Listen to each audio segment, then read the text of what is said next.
ħbib ta' River of Love, għabdu l-kelma maħna, għabdu l-bibja maħna fiddejkom biex nisimaw kelma mill-mulej għandu għalina għal-poplu individuali, għal-poplu il-Knisja u anka għazminiet li għetnejxu fijom bħalissa.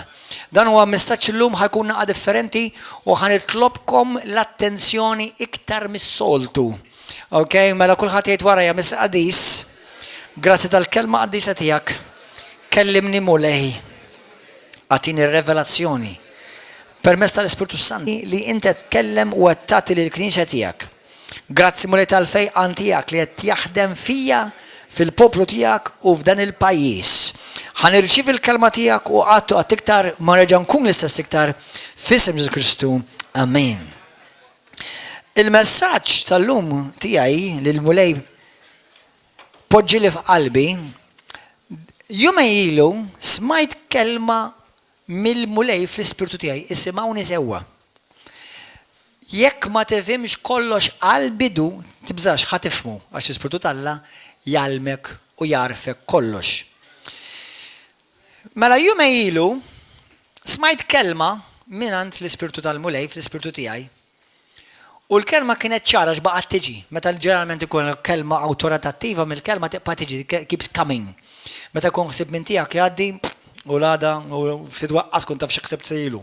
Imma meta tkun xi ħaġa mill-mulej kontinwament iċċappa silekaw, il-mulej tikelmek. Mhux bil-fors dejjem ma ħafna drabi. U l-kelma li qalli l-mulej hija xi ħaġa stramba. Very strange. Il-mulej irid divorzju. Tiġrix, taħrabx għalissa. Il-mulej irid divorzju. Ħanajdilkom il-kelma propja li qalli, għax hija l-kelma mbagħad għax inti meta l-mulej dik kelma, mbagħad jibda jiftaħilek jekk araw. Download. Il-kelma tal-mulej propja kienet hekk, din hija l-kelma żatt. Il-poplu tiegħi jiddivorzjani kontinwament. U f'parantesi il-mulej irid id-divorzju mhux mill-poplu tiegħu, mal-poplu tiegħu, irid il-poplu tiegħu jiddivorzja l-Baal.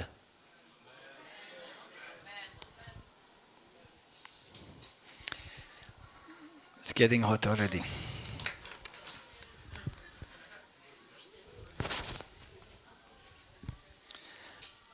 Il-mulej irid lilek tiddivorzja. Kemm minnkom ġieli smajtu din il-kelma? F'dan il-kuntest li timpoġġija. Ġieli smajtuha li l-mulej iridek tiddivorzja? Isimgħi, kelma li dejjem ta' spiss ipoġġieli. Li l-mulej jixtieq li l-affarijiet ikunu f'ħajtna, fil-Knisja, fil-poplu, fil-ħajja ta' Gordon Ġammanġi, fil-poplu River of Love, fil-poplu il-Knisja tiegħu madwar id-dinja. Mela l-ewwel jiddilja miegħi, it-tieni jiddilja mal-Knisja li jiena bil-grazzja tiegħu nira, u mbagħad il-messaġġ ħafna drabi mhux bil-fors dejjem ikollu x'jaqsam mal-Knisja kollha. Mal-Knisja kollha ta' Malta u dan il-messaġġ li l-mulej poġġi f'qalbi għandha x'jaqsam ħafna Knisja ta' Malta fih. Isimgħuni sew. L-Ispiritu Santu jannointjalek widnejk biex tisma'. Halleluja. Morru fil-ktieb ta' Romani kapitlu 13. L-ewwel mu ħanamel huwa li ħanaqra xi passaġġi. Għax peress li l-messaġġ li għandi fl-ispirtu tiegħi huwa pjuttost messaġġ naqra stramp ħdej is-soltu. By the way, please jekk ma qatt ma smajtuni dal ħanit issa, għamlu marka f'moħħkom fija di, jew jekk għandkom noti ktbuhom. Kull pastor, kull Kristjan huwa obbligat u kmandat minn Alla biex dejjem ixandar il-Bibja, il-kelma. Però l-istil u l-anointing ta' kull hekk imsejjaħ pastor ivarjaw ħafna. Għax hemm dil-kiet profetiċi, hemm dil-kiet apostoliċi, hemm dil-kiet pastorali, hemm dil-kiet fuq il-fidi minn għand messaġġ ieħor, qablet nużaw l-istess skritturi imma kif jiġi mwassal huwa totalment differenti. U dak mhux biss għax għandna stili differenti, imma x'għandna anointing differenti. Mhijiex pastorali pura. Ma tistax tgħid li nara Pastor Gordon joqgħod fl-uffiċċju ta' pastor. Għax jien m'iniex pastor pur. Il-pastor hemm anointings oħra f'ħajti. Apostoliċi u profetiċi. U peress li huma very often il-mulej li jużani bil-grazzja tiegħu għat tisħiħ tal-Knisja f'uffiċċju ta' apostlu, allura ġeneralment niflow jenaqa mhux ħasin coasters. So nista' naqbad skrittura waħda u nagħmel minnu messaġġ evanġelistiku. Allura skont id-dilka, il-grazzja li jkun fuq dak il-ħin nopera. Do you understand? Il-differenza, tifmu differenza?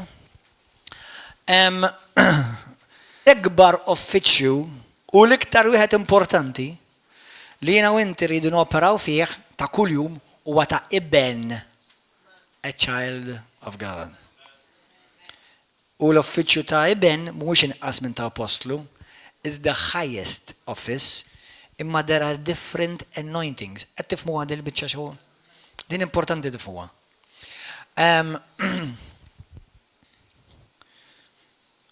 Romani kapitlu 13. Ħanaqra f'Romani 13 żewġ passaġġi. Vers 11 sa 14. Barra minn dan intom tafu f'liema żmien qegħdin. Waslet is-sija li intom tqumu min-nas.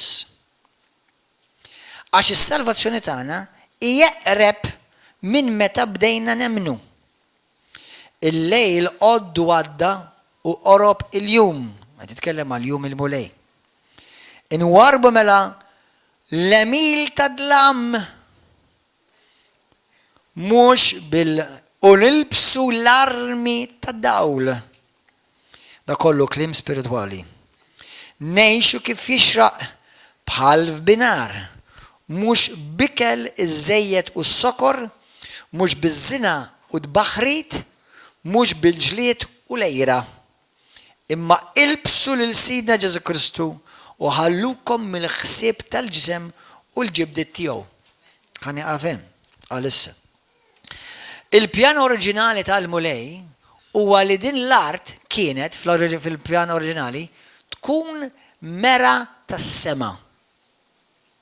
Did you get that? Il-pjan oriġinali tal-la meta ħalaq id-dinja, is-sema u l-art, il-pjan oriġinali tiegħu hija sema u art u sema ħaġa waħda. Però meta daħal id-nub sar l-ewwel divorzju. Saret l-ewwel firda. Għaliex? Għax Adam u Eva iflertjaw mal-għadu tal-mulej. Morru fi ktib ta' Efesin, kapitlu 5. Grazzi, Spiritu Santu, li inti tkellimna. Il-mulej beda jurini u jindikali li fil-Knisja waqt li tuġi biex juqajjem u jestabilixxi Knisja glorjuża bħad-dinja. Ma jaħsbux saltna, ma jippjanawx saltna, ma jitkellmux saltna, jitkellmu bħal Baal. Minu Baal? Naf li forsi xi kultant smajt xi ħadd jgħajjar xi ħadd ieħor ja Baal. Dak tista' tiġi inkluża imma mhuwiex dak il-Baal li qed titkellem fuq illum. Jekk intom ftit ilu xi ġimgħa ilu jiena kelli messaġġ fejn kellimtkom fuq id-dilka tal-Ispirtu Santu, fuq il-patt u tkellim fuq kif il-mulej uża lil-Elija u Elija wara li xewa 850 profeta fals ta' Baal u ta' Ishtarot beda jiġri u beda jaħrab minn Jezebel. Bis-serjetà, il-kelma Jezebel tfisser il-mara ta' Baal. Jezebel. Għax il-kelma aħna ngħidulu Baal, ma bl-Ingliż jgħidulu Bel. Bel. Okay? Interessanti Jezebel alla tagħha kien Baal. Bħalma Abraham għal missier Abram ta' Yahweh. Abram dik tfisser Abraham. Għall-ewwel kien Abram u mbagħad għamlu Abraham. Taħ il-ħ biex tifhmuni. Sewwa, ħafna mill-ismijiet pagani għandhom irbit ma' Baal. Però il-Knisja b'mod ġenerali, il-Knisja ta' Malta, il-Knisja tal-Ewropa, il-Knisja tad-dinja, għandha rbit ma' Baal. Jaħsbu bħal Baal, joperaw bħal Baal.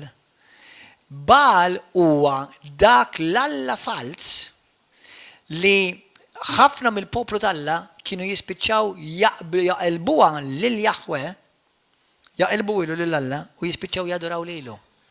Infatti l-iskrittura hemm skrittura fuq skrittura ħanurikom tnej biss jien.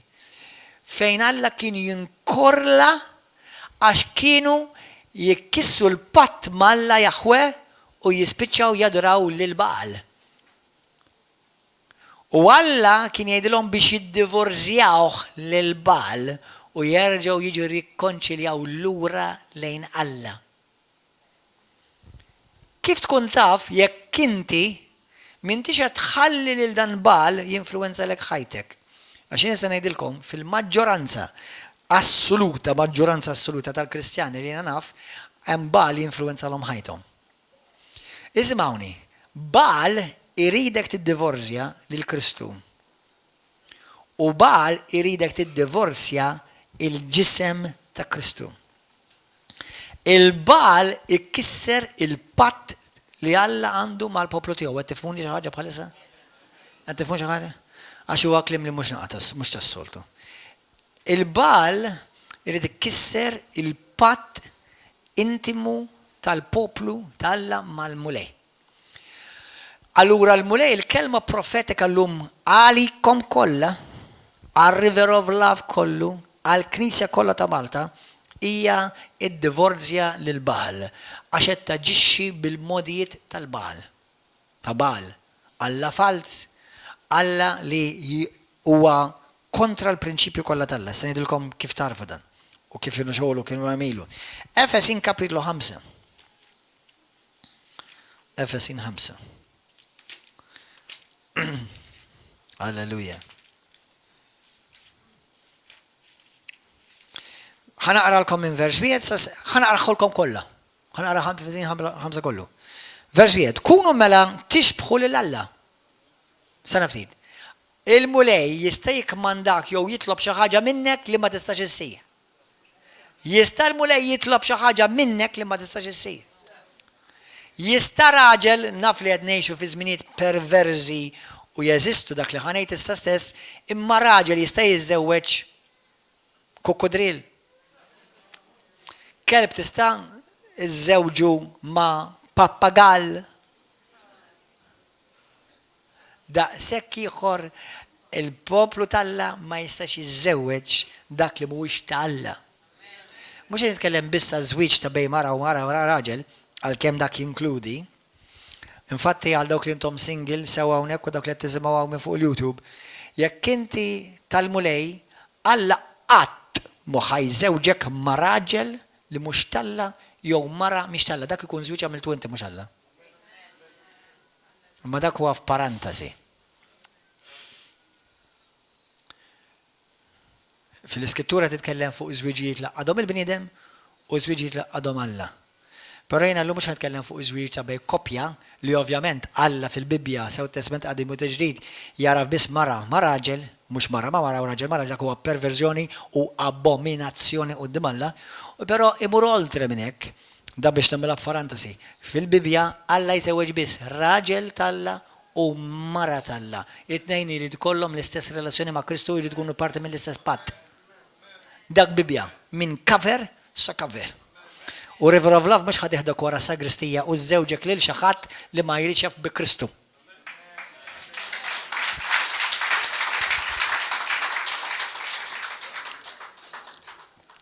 Għax kont iżżewġu waħdek, Alla laqqas ma jkunx hemm. Imma dak huwa f'parantasi. Imma hemm xi ħaġa minn hekk. Għax bal jaħdem biex jiddivorzjak minn Malla. Għalhekk il-mulej jrid jiddivorzju. Mhux qed ngħidilkom Alla jrid jiddivorzja l-mara u r-raġel miż-żewġin. Iktar u iktar jekk huma miż-żewġin fi Kristu. Qed nitkellem li Alla jridna nindivorzjaw lil Baal. Li huwa l-Alla fals tal-Kananin li Alla kien tgħix kemm il-darba jiġġudika lil poplu tiegħu u l-art tiegħu minħabba li kienu jagħmlu pattijiet miegħu. This is not it. Forsi tgħidu mokki, aħna Malta min jagħmel hekk. River of Love. Kristjani f'pajjiżna. Knejjes f'pajjiżna. Imma mhix nifhem ta' pastor. Mela iqgħu kompli isma'. Efesin kapitlu 1, kapitlu 5 vers 1. Kunu mela tixbħu lil Alla mela l-almulej għalina biex għandna nixbħu lil Alla sinjali jiena nisbaħ lil Alla. Infatti m'hemm bżonn xi tkun xi teologu kbir meta Alla ħaq il-mara u r-raġel għamilhom fi ġbija? Talla. Hello. Okay. Bħalma wliet maħbuba u imxu fl-imħabba. Bħalma Kristu wkoll ħab lilna. U tali l-nifsu għalina offerta u sagrifiċċju jfuħu quddiem Alla. Zina u kull xorta ta' faħxja u rejba ebda waħda minnhom ma għandha biss tissemma fostkom. Kif jixraq lil-qaddisin. U anqas klim baxx u klim iblaħ jew ċajt mhux sewwa, mhux ma tistax iċċajta, ċajt li huwa ħażin li jispiċċa jkun dnub quddiem Alla. Kollha ħwejjeġ li ma jixirqux, imma aktar għandu jkun hemm fostkom rat il-ħajr, jiena u inti msejħin il-poplu ta' rat il-ħajr. Għax dan kunu għafu li jebda żieni jew faħxi jew rejb li idolatru ma jkollu wid fis-saltna ta' Kristu u talla. Tħallu lil ħadd iqarraq bikom bi kliem fieraħ u għaliex minħabba fek tinżel il-kollha talla. Dit testament ġdid u qed naqraw aħna hawn. Mela tinżel il-kollha talla fit-testament ġdid? Mhux kulħadd jista' jagħmel li jrid?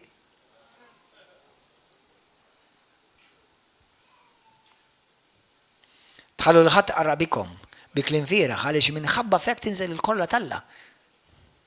Fuq dawk li ma jisimawx. Ma jisimawx mhux għax torrox ta' għax huma ribellużi.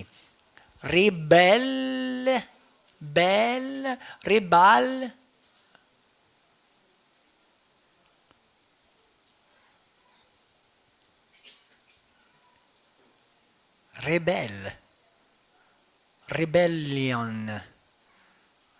Għandha l-kelma bal fiha dik.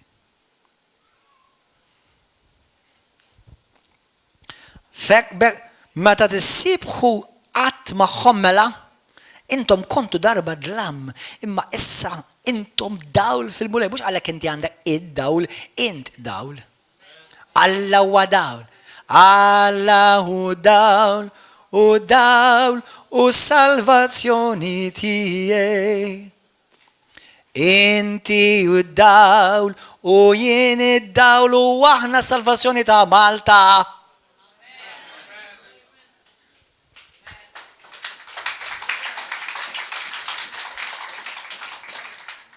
Tinsewx li aħna bħal Alla. Alla mhux ħajżewweġ dlam, ħajżewweġ dawl. Disa, frott id-dawl jinsab f'kull ma hu tieba, f'kull ma hu ġustizzja, f'kull ma hu verità. Fittxu li tarfu dak li joġob lil mulej.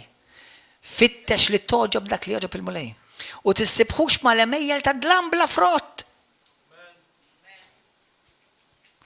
Imma ikxfuhom fil-beraħ. L-emejjel tikxef fil-beraħ. L-emejjel tikxef fil-beraħ. Għax dak li qegħdin jagħmlu huma fil-moħħbi tistħim qar jekk issemmih. Imma meta wieħed joħroġhom fil-beraħ, id-dawl juri kollox. Għax kull ma jidher hu dawl. Għalhekk jingħad stembaħt int li intriqet. Stembaħ int li intriqet. U qum mill-imwiet ħajjiddi fuq Kristu. Qisu sewwa li kif iġġibu ruħkom. Mhux bħal nies bla den, iżda bħal nies orrif li jżommu żmien, jozzu żmien għaliex ħżiena huma li hemm, għalhekk tkunux bla għal imma fitxu rrieda x'inhi tkun rrieda x'inhi rrieda tal-bulej. U tiskrux bil-imbit. Just parentesi żgħira, meta jkun hemm tieġ Kristjani tiskrux. Number one tiskru qatt. Imma t-tieni manka meta jmorru tieġ anke ta' River of Love, pris moħħkom hemm għax tkun jista' jkun tagħtu testimonjanza ħażina. Okay? Odu attenti. Just parentesi. Imma dak mhux għalikom biss għal kulħadd għal kull minnu veru ta' Kristu. Għal kull minnu veru dawl. Mela. Għalhekk tkunux blaqal imma fitxu x'inhi rieda tal-mulej. X'inhi rieda tal-mulej? La tiskrux bl-imbit li fih hemm ħajja bla l-ġiem, bla kontroll iżda mtlew bl-Ispiritu Santu.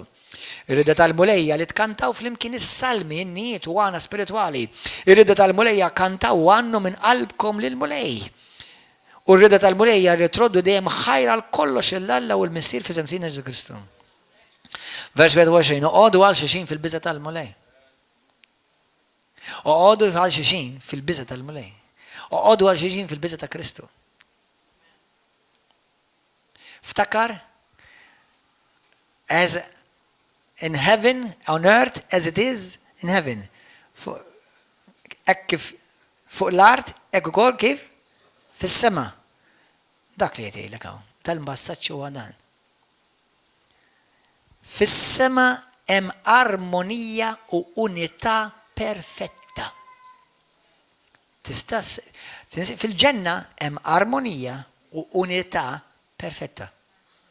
U Alla ħalaq il-Knisja b'mod soprannaturali, ismawni. Fl-ewwel Knisja li Kristu beda, dak li aħna naqraw fuq l-Apostli, kien hemm unità u armonija perfetta. Għax l-Ispirtu tal-Alla ma ġiex fuqhom bħal ħamiema, ġi fuqhom bil-qawwa u bin-nar, bil-karattru, bin-natura tal-Alla fuqhom u dak l-Ispirtu Santu li ġi fuqhom żammhom ħaġa waħda. Sakemm daw jiżżewġu lil-bal.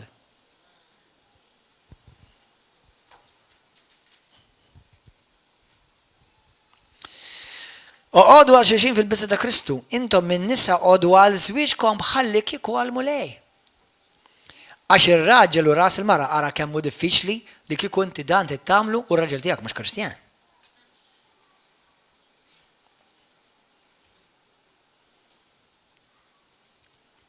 Però jkollok tagħmlu ġorda.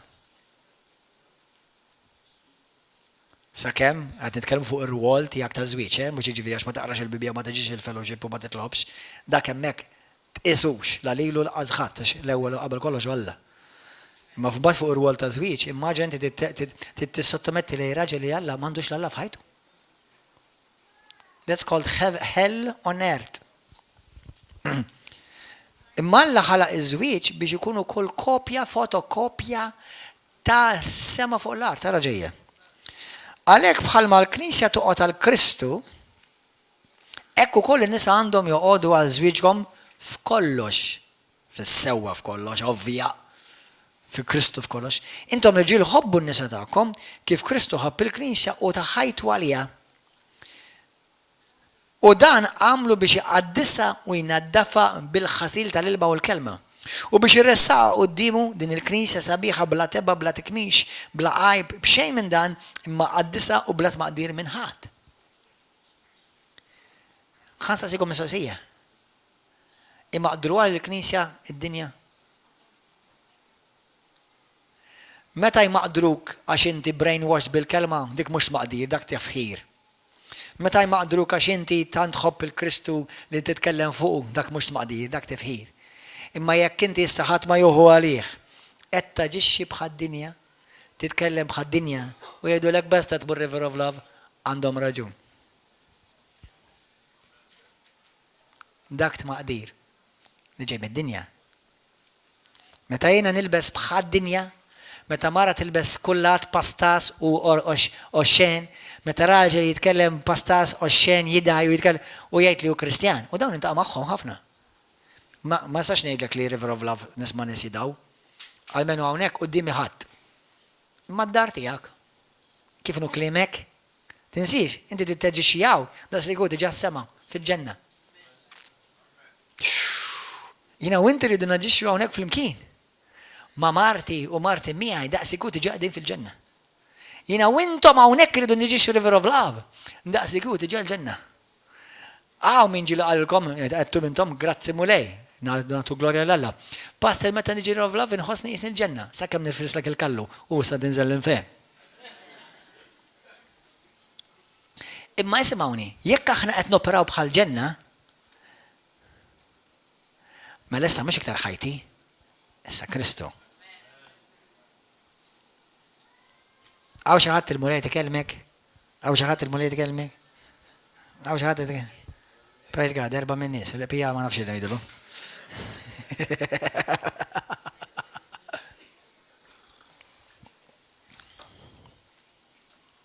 Mela, ħankomplu. Vers 29. Għad ħadd ma bat il-ġismu stess, iżda inat imantniħu juħsibu bħal ma jagħmel Kristu mal-Knisja. Għax aħna l-koll membri ta' ġisem tiegħu. Aħna ġisem wieħed. Aħna ġisem wieħed. Dan il-misteru qiegħed ngħid għall-Kristu għall-Knisja huwa kbir. Mela f'daqqa waħda titkellem fuq żwieġ bejn mara u raġel, imma fl-istess ħin titkellem li dan huwa żwieġ li jiena titkellem kif il-Knisja għandha tkun ma' Kristu. Kemm il-darba niddivorzjaw il-Kristu? U niżżewġu ma' Baal. Ħantikom eżempji fid-dinja kollha li nisma' bid-dinja kollha u naf bihom madwar id-dinja. Hawn pastors jiddivorzjaw il-Knisja. Kif, pastor? Jabbandonaw il-naċ, jabbandonawhom. Immaġina, moħkom hemm. Immaġina li kieku jiena ngħidilkom, jiena ġbajt, tlaqt ara x'ħad tagħmlu, imma jiena ma' Kristu xorta għadni tajjeb.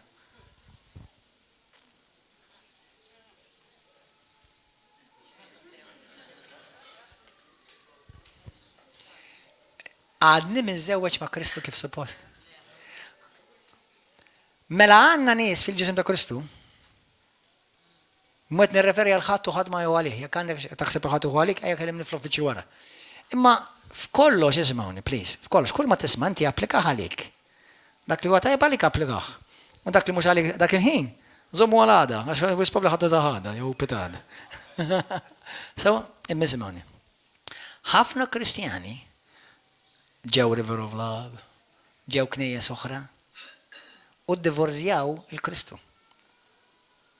Għax meta aħna nsiru ta' Kristu vera, int ma ssirx ta' Kristu waħdek. L-om twellet lill-liben u lill-liben u jew il-bint tibqa' parti fil-ħajja ta' dik l-om.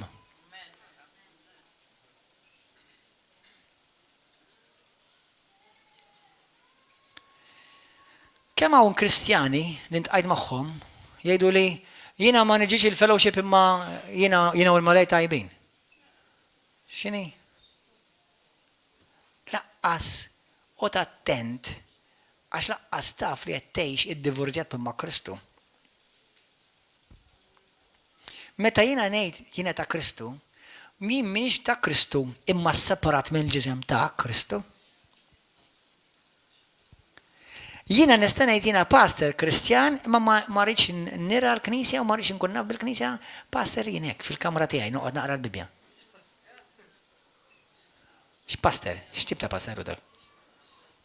Taf li għaw pastors fid-dinja li abbandonaw il-knisja tagħhom. Bis-ser ngħidilkom ta'. Meta tagħmel hekk, meta għamlu hekk allura x'ġabu fir-realm spiritwali?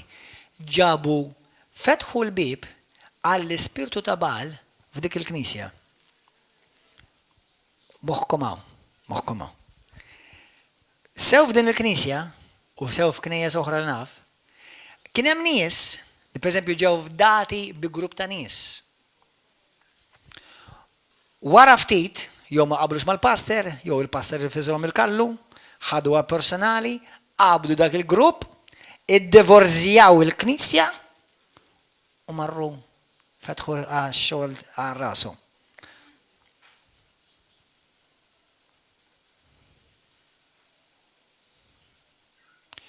Da jeżisti kull imkien fid-dinja. Però l-jum tal-ħaq ġej. Il-jum tal-ġudizzju ġej. F'Malta, skużani ħanejdilkom, turrun ta' knejjes fetħu hekk. Nazzar ngħidilkom nofshom hekk bdew. U jekk kun taf, run and have nothing to do with it. Because they have entered that type of, they started that type of a bride out of divorce. They divorced their first bride to go with another bride. And that's an illegitimate bride. Dik hija issa arusa illegittima. Qed taqbdu xi ħaġa dan huwa kliem profetiku spiritwali.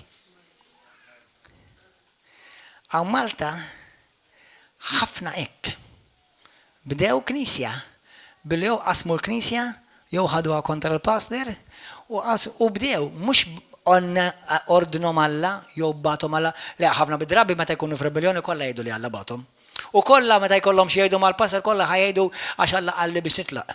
Alla jbierek. Alla miġnun.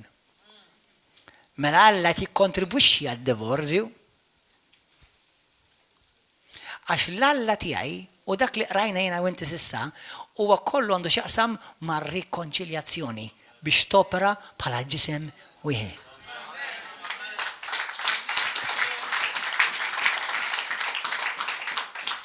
Kemm hawn koppji ġini nifaċċjhom jien. Jgħidu li passi jiena ġbajdi irrid niddivorzja. Jekk inti żewwix fi Kristu u inti titissalva, dak qatt tgħidha u qatt ħallija tgħaddilek bil-kuruturi ta' moħħok.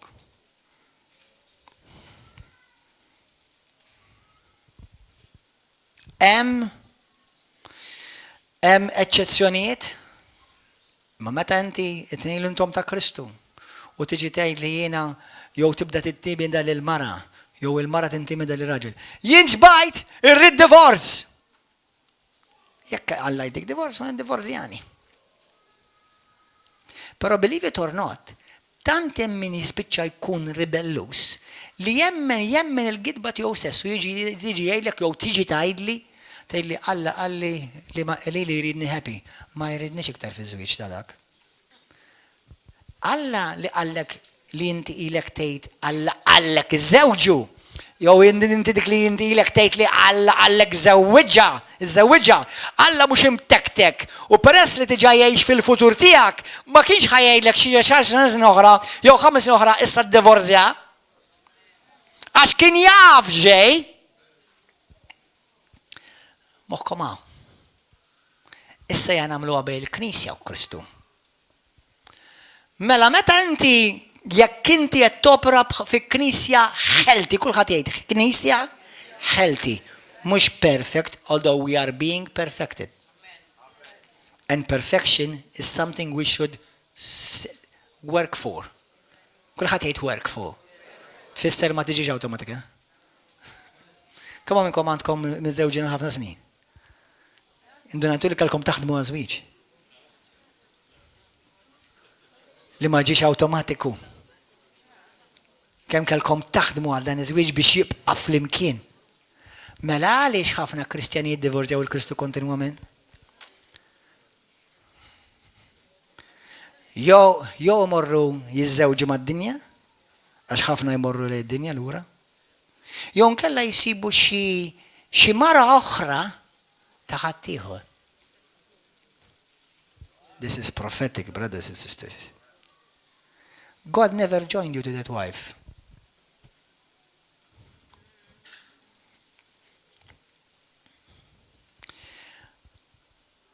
Please. خلوني نبريدك خط ما هو عليه. ينا في شيء ما هو عليا بحاجة واحدة. طف متى هو عليا؟ متى هو عليك؟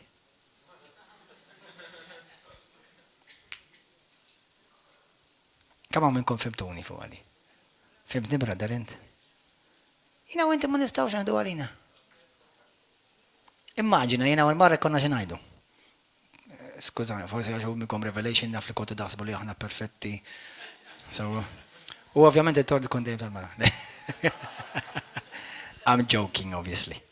So, ikkonna xinajdu. Najdu, mux ġiviri nitqatlu da.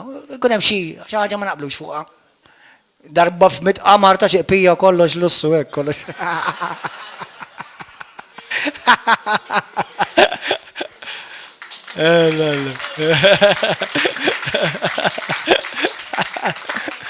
Insomma, immaġina jena, kull darba li ma naqbel xi ħaġa, għad ngħidilek ara, jiena rdivorzju.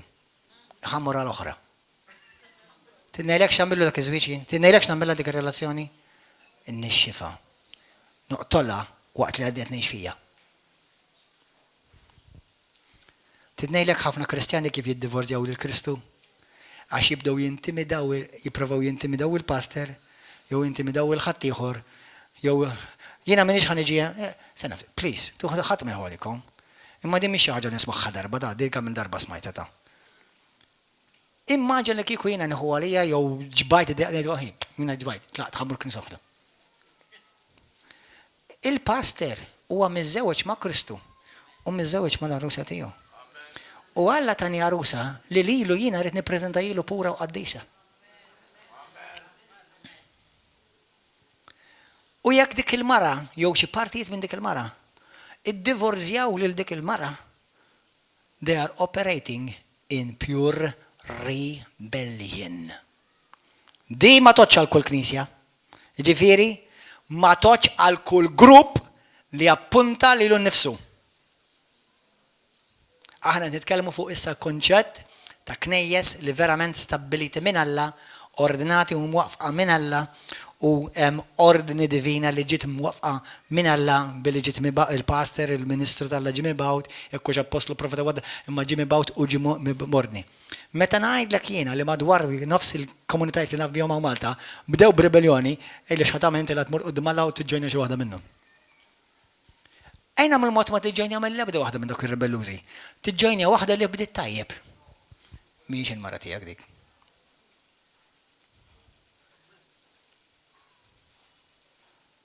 Somebody, you're looking at me funny.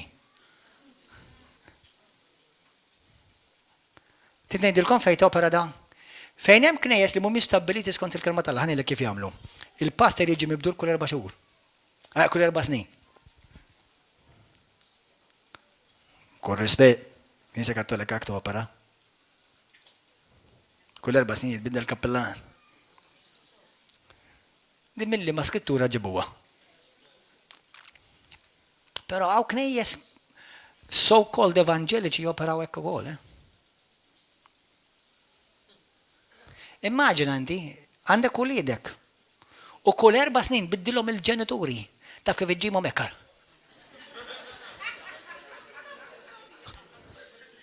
Spiritualment ħafna Kristjani huma. Tidnejlek għaliex għax meta jkollna challenge, instead of let's work it out, let's work it in, let's solve it. No, I divorce. I want to go with another one.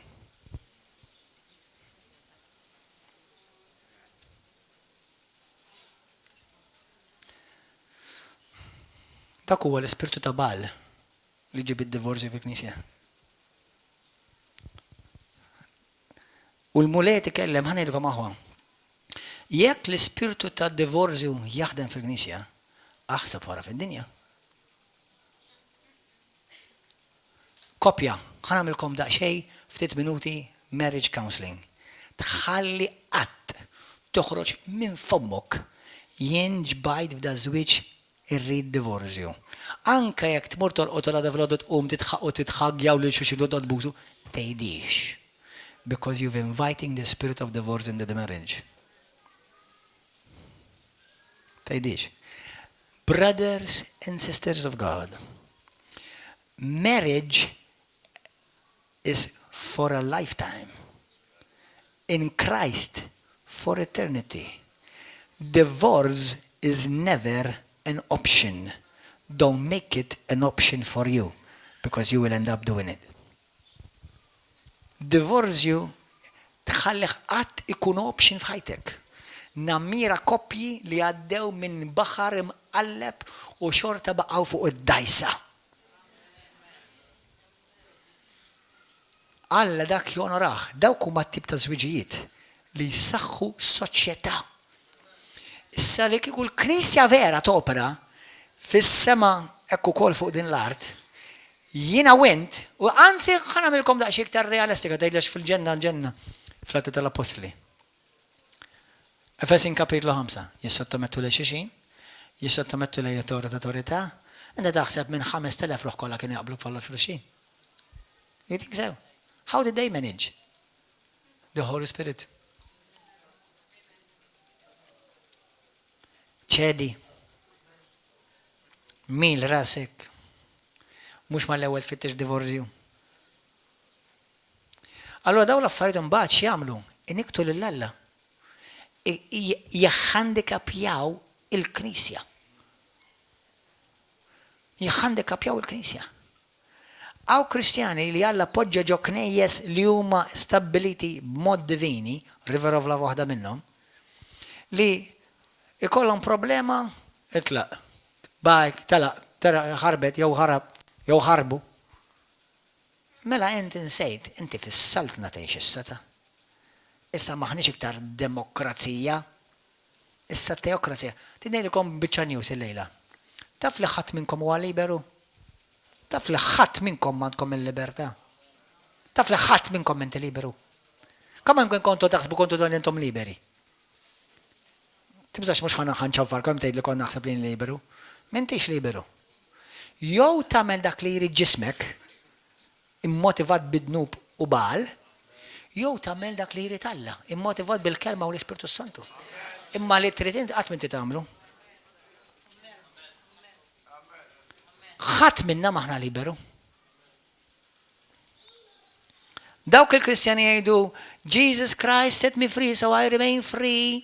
I'll just go from one church to church. Mux għed ngħidilkom li I'm talking about visitors, ġieli konna nies li jiġu jgħiduna passi namur dik il-Knisja, I just came to visit. Praise God, welcome you to visit.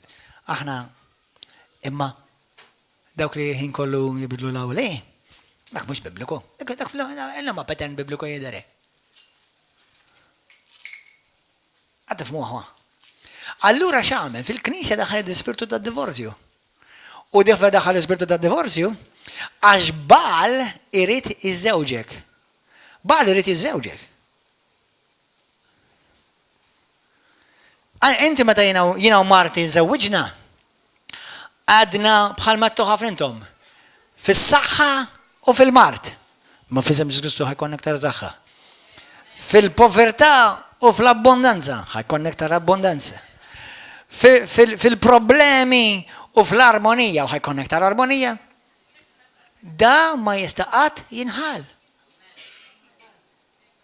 Issa Kristu, Pawlu jgħid, li l-Knisja suppost opera bħal żwieġ.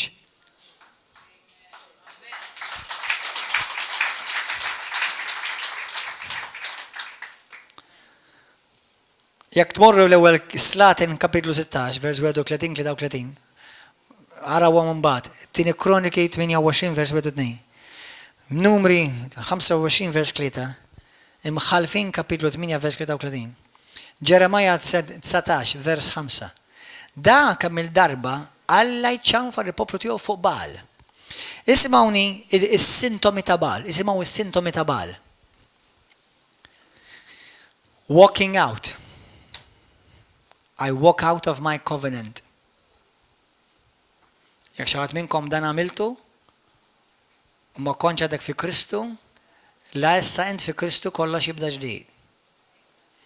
Per jekk għadek miż-żewġ, l-iskrittura tgħidlek ma tistax titlaq il-martek jew il-żewġek għax sirt Kristjan issa. Walking away, jitilqu lil hemm. Abbandun, mhux tab xejn fil-Knisja, b'mod ġenerali, għandna rux ma tawrifni.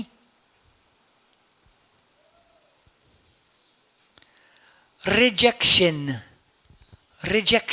Kemm hawn fil-Knisja b'mod ġenerali nies ibatu għax tajġ kan batu mir-rejection.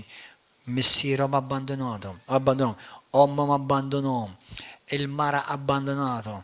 Rejection. X'inhu l-oppost?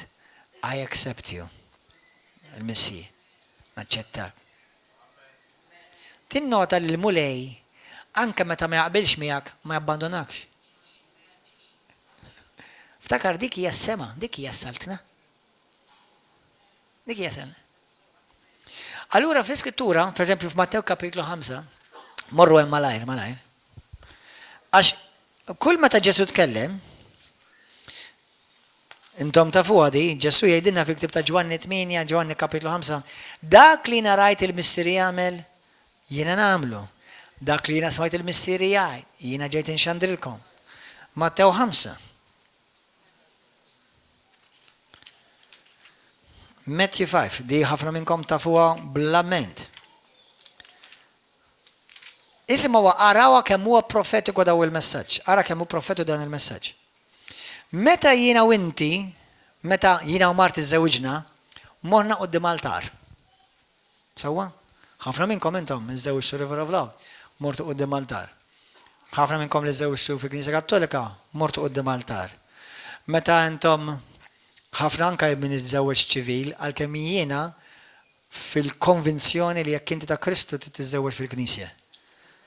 Fil-Knisja mhux jiġifieri minħabba l-binja, imma jiġifieri quddiem il-Ministru Talla li huwa xut Talla għalik. Sewwa? Anyway, inti taf x'inti tagħmel in? Taf għaliex aħna morru quddiem xut? Because that person represents the altar of God. Meta kien isir patt, x'kienu jagħmlu ħafna drabi? Jitellaw altar. Issa ismgħu l-iskrittura tgħid. Mela kollha kemm intom issa di prophetically, again, I'm speaking prophetically. Ħafna drabi l-biċċa kbira li jisalvaw jagħtu ħajthom il-Kristu, jiġu hawnhekk quddiem, jagħtu ħajthom il-mulej in front of the altar. With the altar of God. Issa, jien ma nsalvakomx, l-ebda passer ma jsalvakom, imma bħalma qal Pawlu, jekk aħna noperaw b'ordni divina, Pawlu għallhom intom you owe me your lives. Dak mhux il-Pawlu biss, kull min waslek lej Kristu, you owe him their life. Mhux għax ħadħallsu ta' jew ħalħalasa. Imma xiex, inti formajt patt. Formajt patt malla u mal-ġissem kemm hawn Kristjani għax huma f'spirtu ta' ribelljoni u miż-żewġin ma' bal jgħid tiġix tgħid li niġi l-Knisja jien, tiġix tgħid li niġi l-fellowship, jiena ġust jien u l-mulej, inti meta salvajt ma kontx inti biss il-mulej. Meta salvak il-mulej għamlek parti mill-Knisja tiegħu. Ma mhix Knisja għalik, għamlek parti mill-Knisja li diġà kien hu stabilixxa. Anke dawk li jaqbdu, per esempio, jinnaf, forsi mux jaħdu għax koħidu kontra l-pastors, jaqbdu u jibdew xogħol, Knisja. Ma tistax nagħmilha kien. Ma tistax, skont l-ordni Talla ma jeżistix daw l-affarijiet. Imma saru. Ma saru. Issa taħseb li Alla ħażhomhom kontobbli? Il-jum tal-kont ġej. Il-jum tal-kont. Jiena taf ngħidlek, dil-ġimgħa kont nitkellem ma' brother wieħed partikolari. L-mara tiegħu telqitu kienu miż-żewġin fi Kristu u llum miż-żewġa il xi ħadd ieħor. Qedlu ħansasik. Qedlu taħseb li issa dak iż-żwieġ jgħod quddiem Alla. Avolejlhom miż-żewġin ħafna? Le. Taħseb li qiegħda f'adulteru llum? Tista' tmur il-knejjes kollha ta' Malta tkun xorta f'adulteru. Għejdli f'liema punt Alla jala għajne u jgħidlek dan ħambirkulek ejja. Immaġina jiena nitlaq il-Marti U għax ħabbejt xi waħda minnkom hawn u ħabbejta u għamejt warajk u nibda ngħid għax Alla kif jista' jkun di mhux tiegħi daqskemm inħobba u daqskemm tħobbni l-marti ħin kollu niġġieldu jkollna l-argumenti. Sinjal, dan huwa sinjal mu la jridni ma di għax inħossni ħafna iktar aħjar. U żgur dik dratek, dik ta' fid-difetti kollha tiegħek. Dik issa qed ixxomm kull riħa li joħroġ minn ġismek. U intaħħa. Ara di l-ġdida di toqgħod tilbiżlek puli, toqgħod tagħmellek il-fwieqa, sakemm tieħdok. Mbagħad jibda joħorġu l-riħat kollha. Mbagħad la tibda tara li drajta, mbagħad ma jfittex oħra ta'. Mbagħad jgħidli God told me. You don't know that you're marked for hell. And that's a scary reality.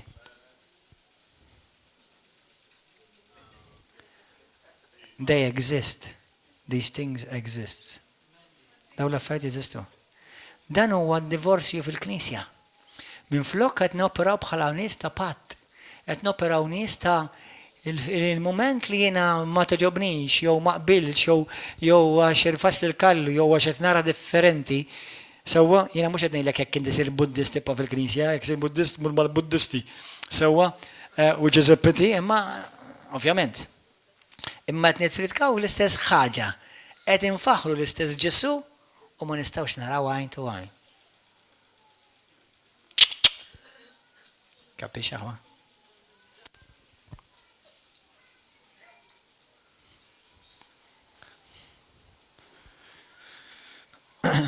Għaliex, għax faċli nid-divorzju, id-divorzju faċli ta' iż-żwieġ huwa diffiċli.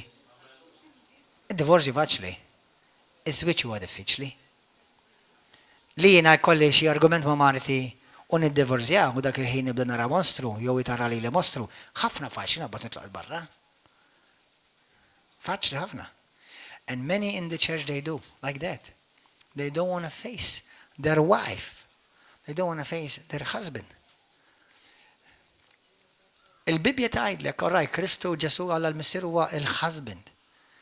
Però il-pastor, il-missier spirituali jekk il-Knisja topera sewwa, huwa dak il-missier li lek weldek u inti qatt ma tieqaf tiqba, qatt ma tieqaf tkun hu wil tiegħu. Qatt ma tieqaf. Jiena ħantikom eżempju, meta mort il-Bible College, kienet Hagen l-istess, kien cold, konna daqat ma jarani li dajja tipprati qed jevvetani jew ta' posta. Il-tentazzjoni kienet tiġi f'moħħi. Mhux ovvja. Bħala uman. Imma nirringrazzja l-mulej, I pressed through. Everybody say, press through. You press through over feeling, looking, liking. That's where Baal rules. Once I passed through, Alla id-deċida li l-pastor jina tani. Beda jkellimni, beda jsejjaħli bismi. Mbagħad qalli ħan iġi Malta narak. Il-missier spirituali jiġi kull sena u ma jiġix għalikom, jiġi għalija. Intom ma tafux, però ħan ikxfu, tgħidulu xejn. Dak kull meta jiġi jibirek lili. Anka finanzjalment. Jaqbad offerta u tiegħi lili. Meta jiena suppost nagħti l-offerta lilu.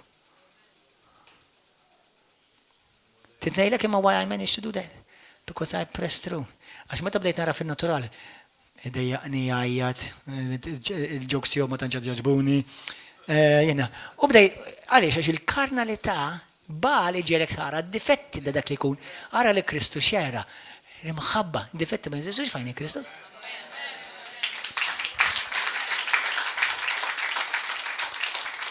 Dik il-mara li inti tajċ kam ġennint waraja, issa tarak raħ, kara. Issa tarak raħ il-raġel. Nżgur għax għamilta miegħu. Il-ġdid kulħadd jaħsbu li huwa sabiħ. Imma dak il-ġdid, dal-waqt jerġa' jsir għandik qalbi tiegħek. Let me tell you something. Din hija xi ħaġa li ngħid il-miżżewġin. If you want a good marriage, work on the one you have. Jekk trid żwieġ tajjeb, aħdem fuq dak li diġà għandek. Jekk trid żwieġ tajjeb Kristjani, aħdmu fuq il-dil waħda li diġà għandkom. U press through, jekk ikollok challenge, mhux tiddivorzja, press through. Ibni, irrikonċilja, tkellem, iffaċċja, bimħabba. Mela divorce. Dak huwa l-ispirtu ta' Baal. Qed jaħdem fil-Knisja hawa.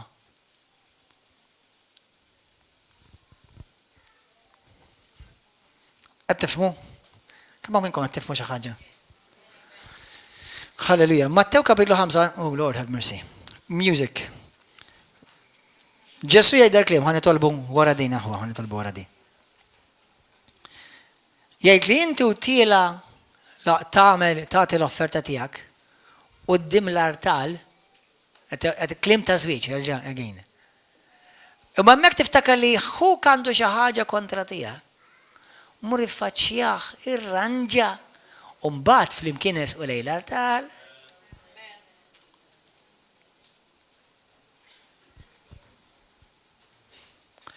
Halleluja. X'jagħmel l-Ispirtu ta' Baal ukoll? Meta inti tħalli l-Ispirtu ta' Baal jopera fik, ta' x'bissi tagħmel? Tispiċċa temmen il-gideb tiegħek stess ta'? Jinkoraġġi l-Ispirtu ta' Baal jinkoraġġi self-gratification. Xi trid int. Xi trid int. L-Ispirtu ta' Baal iġġelek tibda tfittex għall-approval int għalik. L-Ispirtu ta' Baal jagħtik awtorità li mhix ġejja minn Alla. Usurp authority. Authority which is not given by God. You take authority. Għalhekk dawk li qed joperaw fl-Ispirtu ta' Baal x'jagħmlu? Jaqbdu l-awtorità huma bidejhom u jiftħu knisja. L-awtorità ma tistax taħodha b'dejk, l-awtorità tiġi mogħdija. Għax inkella inti topera bil-awtorità illeġittima. Qed tifhmu aħwa. Ħanerġa' ngħidilkom kieku jiena naqbad il-sum u niżżewwiġha għax ngħidilkom inġennint warajja u ġġennint warajja sewwa. Issa tant nħabbu qabel minn ma ismawni qabel minn ma jafnix jgħid kemm jinħabbu dawk it-tnejn. Mur jgħidilhom li aħna qegħdin f'adulteru avolja għandna 10 snin flimkien. L-adulteru qatt ma jsir tajjeb aħu. What does God want? Divorce Baal. Be married again to the Lord.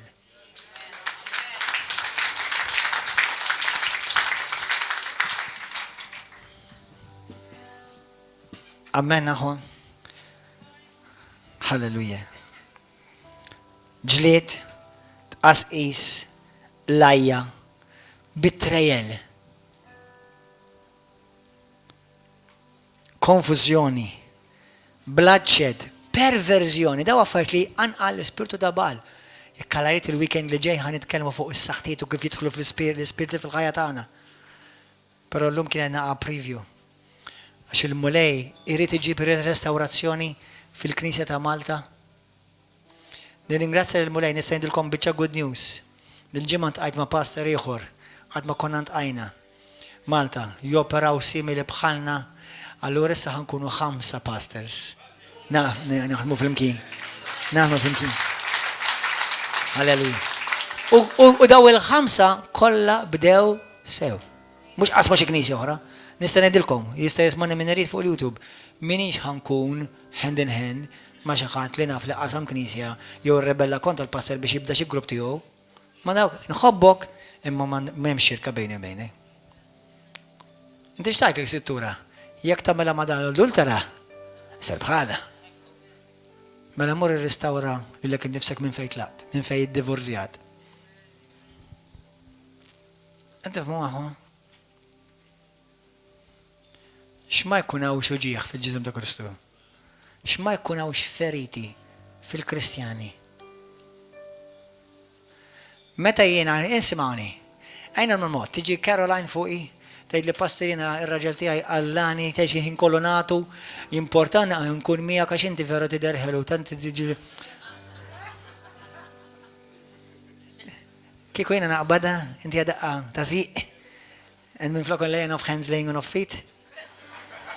And then I go back to your husband in Jesus' name. Do you expect me to do that or not? Jew nżomma noqgħod nożda u nħaggaja. Taf li ċertu pastors hekk jagħmlu? jitlaq xi ħadd imweġġa' minn xi knisja. U minflok jgħidu morri restawraru lek li nifsek lejl. Pastor, let me love you because we love you here. Għax they don't love you. That's called Baalismu. They want to divorce you from the bride that bore you. They're not working for reconciliation. Dak mhux qed jaħdmu reconciliation. Dak qed jaħdmu biex iktar jipperpetwaw il-weġġat. U inti kellek opportunità biex tikber u dak jħandikapjak minflok għenek mur iffaċjahom. Għax ovvjament kulħadd jieħu pjaċ. Mela żewġ membri oħra fil-knisja tiegħi. Issa tikber knisja tiegħi. Bl-adulteri spirituali. Aħwa please. Inħobkom imma ma tistawx taħani hekk. Imma f'moħħok u f'qalbek tneħħelix l-awtorità li nkellmek straight. Sekk bruntu du pizza tista' toħodha magħluqa miftuħa mqatta biċċiet tista' toħodha kappuljat. Għall-kelma Alla tillimitanix. Imbagħad inti mur id-dar u arbila f'qalbek. Amen. Għax di jekk ma ħatot għal kollha kemm intom. Ħatot tal-aħwa li qed jaraw bil-YouTube. ħatot talija. Imma jiena ningrazzja Alla tiġà għaddejt minnha. U jiena m'iniex ħan niddivorzjala lill-passer tiegħi. U fejn mulej ħawilni għalkemm issa ġejt mibgħut. U laqas ħan niddivorzja lilkom.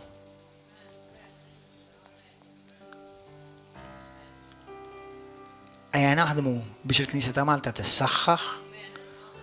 Amen. Ma mhux issaħħaħ River of Love akkos li nkisser oħra. Ma min jagħmel hekk qed jopera bl-Ispirtu ta' Bala huwa. Amen. Ejja nbaxxu rasna tal. Grazzi tal-li kontu miegħi. Hallelujah. Thank you Jesus.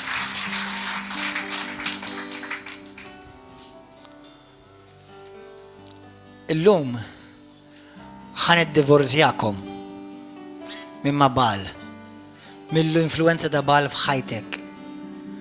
Għax issa jkun li inti laqqas kont konxju li ċertu forsi kliem li jgħid, deċiżjonijiet li ħadd, sew inti li inti jew preżenti, sew li inti li ta' f'YouTube. Hemm il-maħfra, hemm l-ispirtu tal-grazzja ta' rekonċiljazzjoni. U tefx nista' ngħidilkom? Bħal kopja, ikollhom xi jgħidu, jitkellmuha u jħossuhom iktar qrib minn qabel. Bħal żewġ tieħbieb. Ikollhom xi jgħidu, ikollhom disgwid, imma xi jiffaċċjaw il-xixin. U mbagħad l-għaqda bejniethom tissaħ iktar. Imma xi jrid ix-xitan. Le, kisser, ifret, ħalli naħtaf. Divide and conquer.